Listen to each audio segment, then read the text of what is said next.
Hello, everybody. Thank you for returning to our YouTube channel. And I am here with James from the Birds of Fury. And as you know, we are partnered with them. I am Technology United for Ukraine.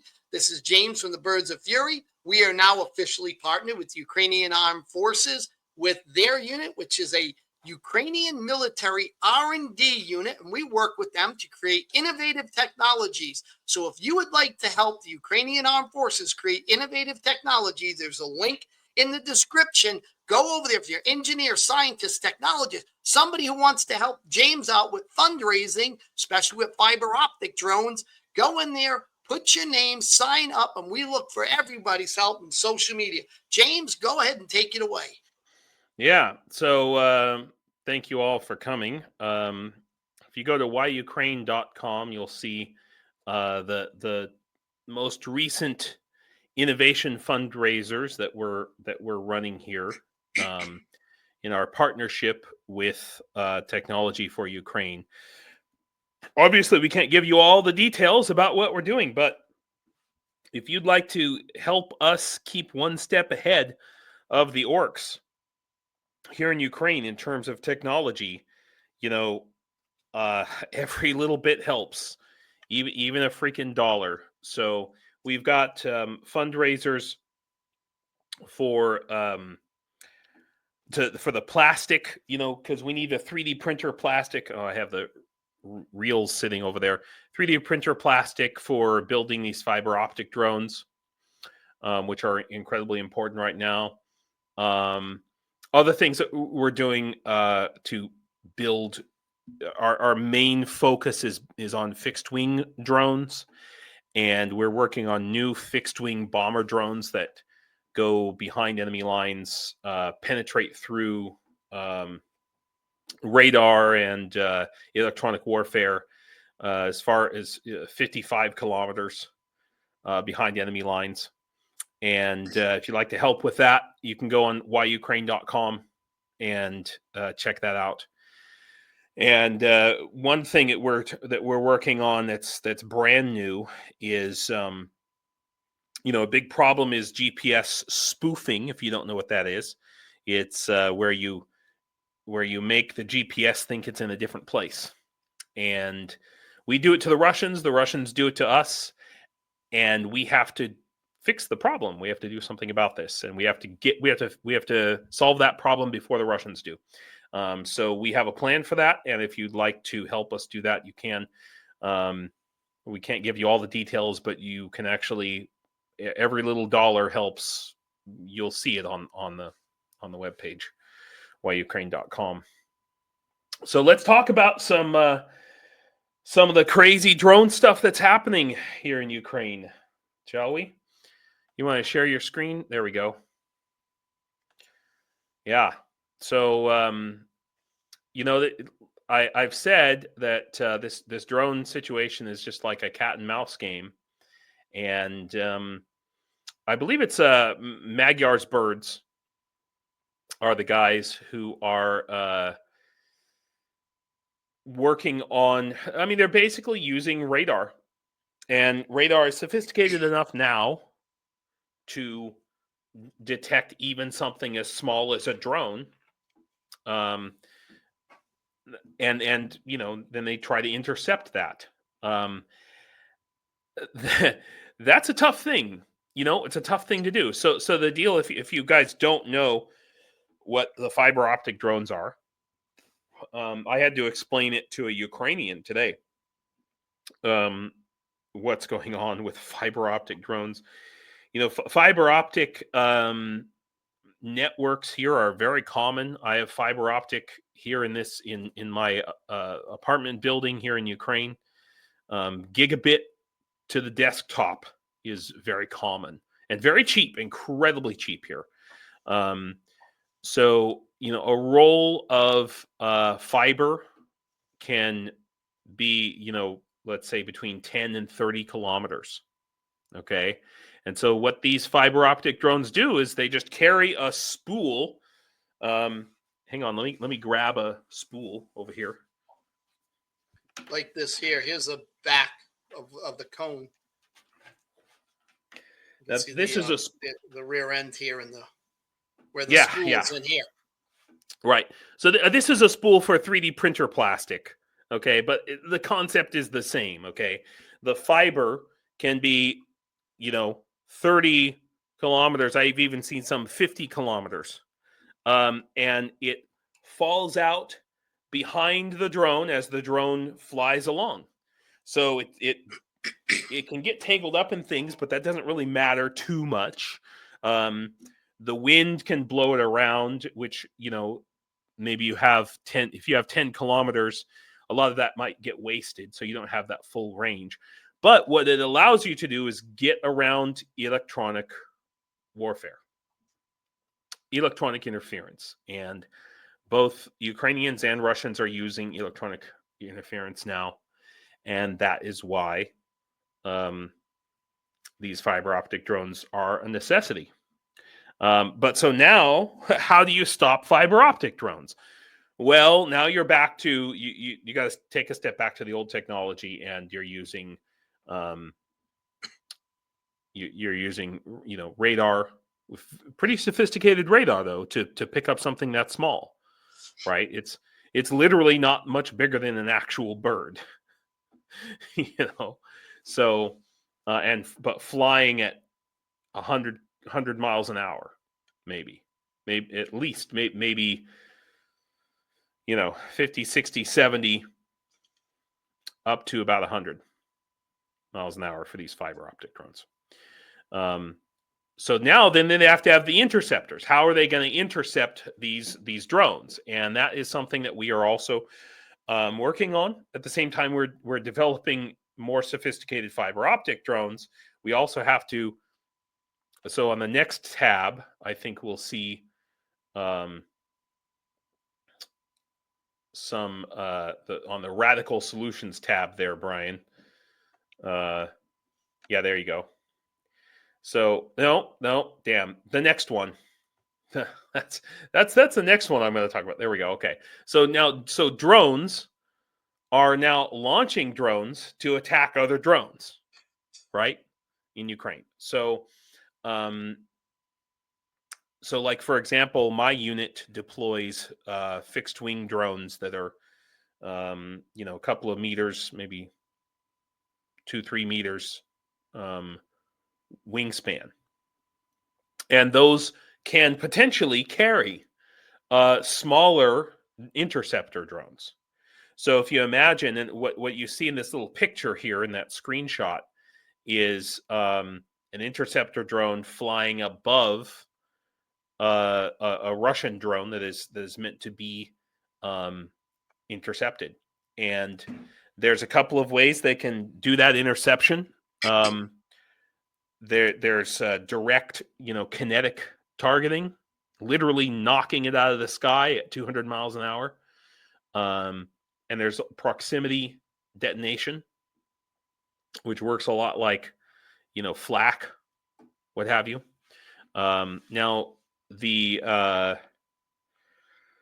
Shaheeds, for example, have maybe not AI, but enough intelligence to take basic evasive maneuvers when they detect another drone in a certain proximity.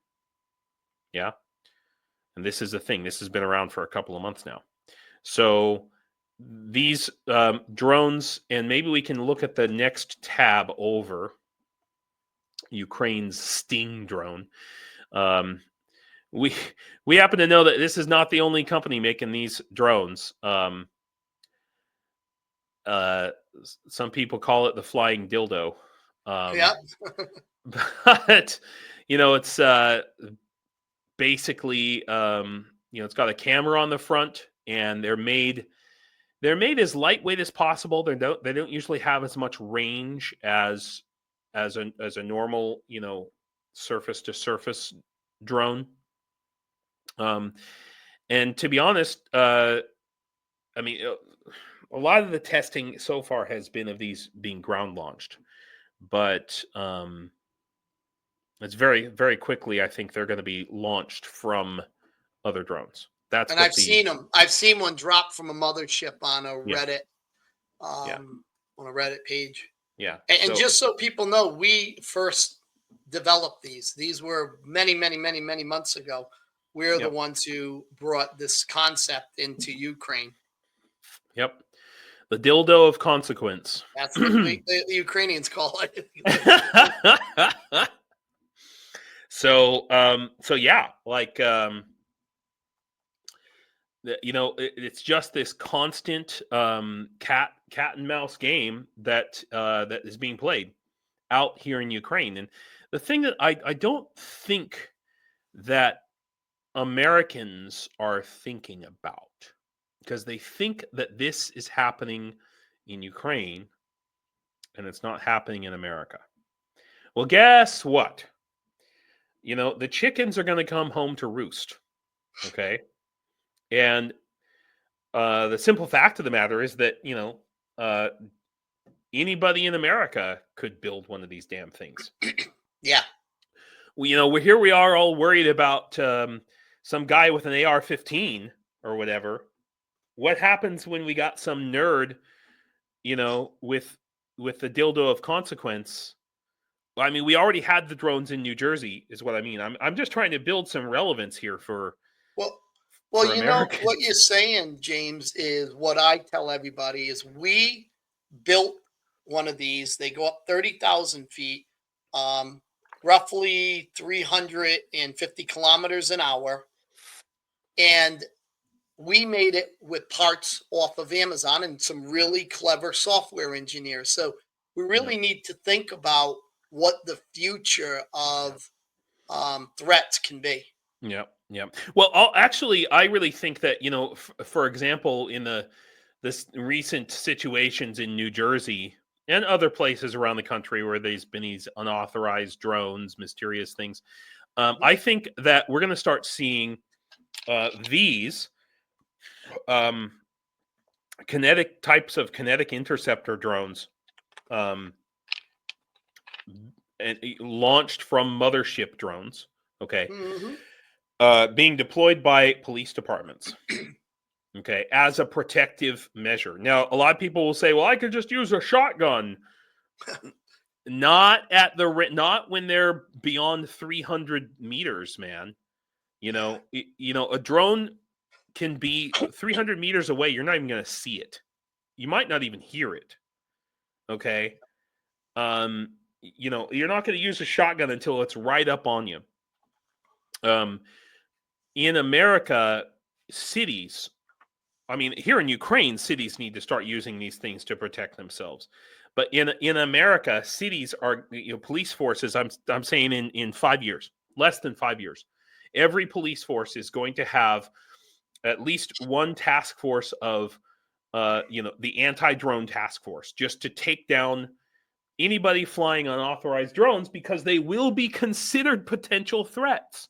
You can't look at a drone that's 300 meters away and know, is that thing carrying an explosive or not? The assumption is going to have to be that it is, unless it's in a very designated flight area for drones.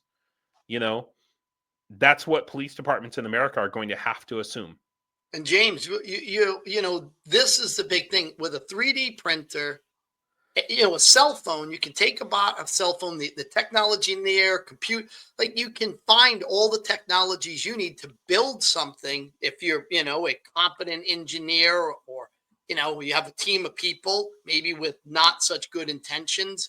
Yep. And now we need to start thinking of countermeasures today for the threats that will exist tomorrow. And we're hitting something that I don't think we're really addressing. We're not. People aren't foreseeing this issue, in the public, and we need to start thinking about what these threats will look like tomorrow. Yeah, and I understand why. Who wants to think about this? You know what I mean? Yep. But we're already living in a world, at least in America, where we got all these crazies walking around doing all kinds of shootings for one reason or another, and it's just, this is the next. I'm not going to say logical step, but the next piece of that pattern, unfortunately. So, but here in Ukraine, we can go over. Let's go back to the radical solutions Yeah, there you go. So we don't want to have to do this in America, okay? This Yeah. is what the Russians are having to do, or trying to do. It's not that effective because basically they're putting up, so many meters tall fences, and then the trucks and what have you, or the donkeys now, have to drive only on this one specific road that's fenced in. Well, that's great for Ukrainian artillery. Right. That's fantastic. Now we know exactly where they're going to drive. We can go in there with our remote bombers and lay mines all up and down that road. It's great. Please do that, Russia. But you don't want to live like this in America. I hope. So, it was the time to start thinking about it is now. And it's just this constant cat and mouse game. And now, of course, if you go across over to the tab there, Brian, where it says five ground forces, yeah, there we go. This is one thing. Ukraine is really, really starting to get organized now, ramping up recruitment in the unmanned systems forces and in the drone force. And it's going to take a while to build confidence in Ukrainians because there's so many horror stories of some guy with whatever qualifications. He's a jet pilot, or he's a drone pilot, whatever, and he gets handed a shovel and sent to the trenches, and that has been the pattern for the past 3 years. Ukraine is actively trying to change that. If you scroll down a little bit here, so we can see this headline. Yeah, there we go. Yeah, large-scale recruitment. 5 drone systems unit of the ground forces have launched unprecedented recruitment campaign, inviting civilian service members from other branches, servicemen who have unlawfully left their military units, all of that. Now, so K2, Achilles, Warthog, Phoenix, Magyar's Birds Brigade. There was a major surge of recruits into the drone force last year when all of this was first set up and organized. My understanding of that is, unfortunately, the hiring was mostly just crap. In other words, they just sent whoever, and basically anybody who didn't want to actually fight went to the drone force regardless of their qualifications. So I've spoken to guys where they're like, yeah, half of the guys here, they can barely carry a shovel. You know what I mean? Much less fly a drone. So they put a stop to that. And that's the problem, though. Those people, they join the drone force. They're not qualified to be in the drone force. They have to get moved out to some other brigade, okay, wherever that is. But so now that's getting fixed. So now these my unit actually had really good hiring practices for some reason, but the other battalions have had this problem, and it looks like now they've got that problem fixed, and all these guys like K2, Achilles, Magyar's Birds, now they're all under the umbrella of the drone force. It took a little while, but now we're going to see a lot of techie nerd guys who are hiding in their apartments in Kyiv, I think, are going to start to come out. But at the same time, on our next tab over, you'll see North Korea. Guess what? So North Korea is doing the same thing. Okay. And the problem with this is that Ukraine can't target these drone factories in North Korea. So what's this going to lead to, right? What is North Korea going to do with a whole bunch of drones and rocket technology that they're getting from Russia. Well, they're going to use it to attack South Korea without a doubt. No doubt about that. Right? What happens when North Korea attacks South Korea? South Korea responds. China gets involved. We get involved. We don't need Taiwan. This is happening right here and right now. And, not to get political about this, but we could have put a stop to this 2 years ago, 3 years ago, if we'd sent Ukraine all the weapons that they needed right at the beginning. We wouldn't be in this place where we're like drones advancing fast. We could have defeated Russia with all of the extra stockpiles laying around the boneyard in Tucson, or Sierra Army Depot or whatever, and be done with this stupid war. But now it's out of our hands. The cat is out of the bag. Yeah, and the slow escalation too, right? Like, well, you can't use attack chems now. Well, now you can. Yeah.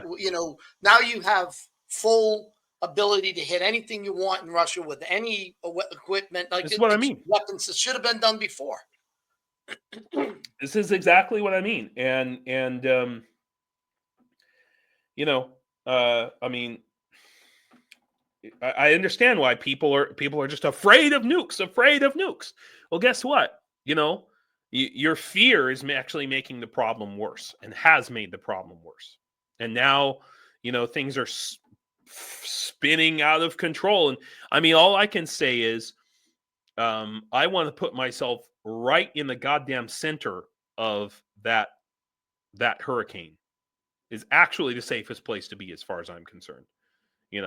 I mean, that's why my thing about, why am I a network engineer? Is because when the AI becomes intelligent and tries to take over the world, I want to be there to pull the power cord. Okay, that's keep your friends close and your enemies closer, right? But if you as an American, don't stick your head in the ground and think that this is not something that can happen. So and let's take a look at the next tab in 2025. Yeah. So 200,000 drones per month. Okay.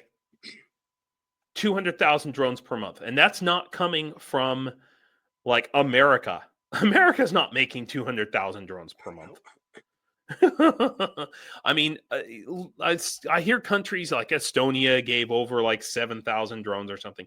200,000 drones per month are coming from every little mom and pop, used to be a cellular phone shop or whatever in a basement in Kyiv. And they're just sitting there. If you go on my YouTube channel, Why Ukraine, you'll see lots of videos of me working in some of these secret laboratories, just soldering antennas over and over and over. I did about 150 antennas an hour, literally just totally boring and just chunking it out. And that's how it's getting done. It's the exact opposite of the Russian model, which is these big giant factories somewhere. Yeah, it's very decentralized, really. Totally for good and bad. For good and bad. So the last thing I just want to end with is just kind of a funny. Yeah. So look at the future, everybody. And this is something that you could probably make in your garage, potentially. That's terrifying. Somebody could make something like that. Oh. Yeah. So, damn, bumped my microphone. Yeah. So, I mean, this is a fairly large version of it, and it does. It's a plasma cannon. You guys, is really what it is. Now, it does require. It's not like a giant lightsaber, exactly. It doesn't exactly work the same, but I could see something like this taking out drones, especially fiber drones. Really. Imagine this thing swinging around just like this. Just understand this is where we're headed. Like a video game. It's Yeah. like one of those video games. That they Oh, would be- totally. It literally looks like a freaking Gatling laser, And the thing about it is that every time you say, the average American says, why do we have to send Ukraine anything? Blah blah blah. So this doesn't come home to you. That's why. Okay? Because if you don't help us, then we're going to do it ourselves. And eventually the chickens come home to roost. So think. Anyway, that's my rant. Rant over. We need let's bring up the Technology for Ukraine website.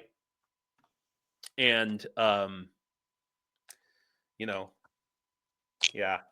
Everybody, if you are especially what we need right now, if you are a network engineer, okay, or a phone programmer, like assembly full stack phone developer, we need you. We need those two people.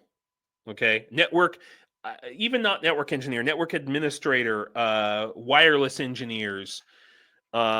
If you've worked for the cell phone company, I can't tell you what we're doing, but we're going to need you.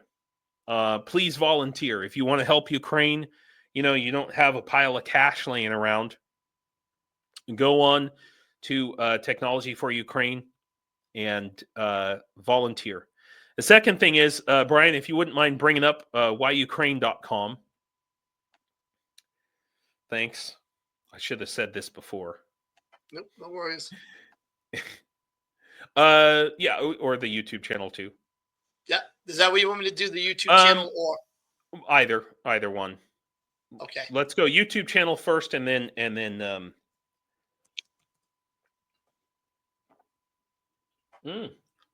look, it's my terrible, mediocre channel. This is my mediocre YouTube channel. But the most important thing is if you click on the link that says whyukraine.com there. Yeah, there we go. So this will take us to our donation page.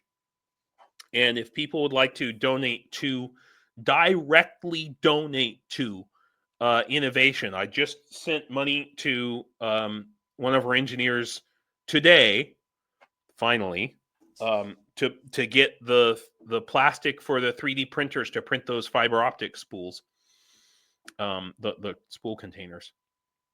So we should have, well, let's not give exact timelines, but these are the things that we need right now, guys. And if you can help, you're not just helping Ukraine, you're helping America. So yes, you are. Slava Ukraine. Slava Ukraine, you hear him, Slava. All right. So you want me to close it out? Yeah. Do pobacenia, everybody.